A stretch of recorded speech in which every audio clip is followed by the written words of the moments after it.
یزید کا دور حکومت 3 سالہ عرصے پہ محیط تھا. ان 3 سالوں میں کربلا میں ہونے والا ظلم واحد ظلم نہیں تھا جو اس کی وجہ سے ہوا، جو اس کے حکم پہ ہوا.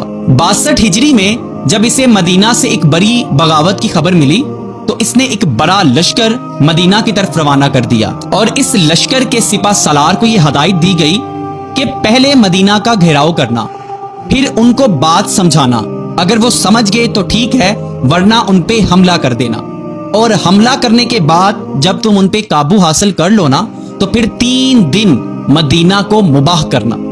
اب یہاں پہ لفظ جو مباح ہے نا، اس کا مطلب آپ ایسے سمجھ لیں کہ جیسے آرڈر ٹو کل، کسی بھی بندے کو تم کہیں بھی مار سکتے ہو اور اس کو آپ 10 سے ملٹی پلائی کر دیں.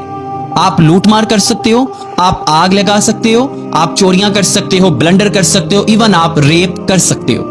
اور ان 3 دنوں میں 11,000 قتل ریکارڈ کیے گئے جو اس یزید کی فوج نے کیے تھے. ان میں صحابی رسول، ان کے گھر والے، ان کے اہل و عیال سب شامل تھے.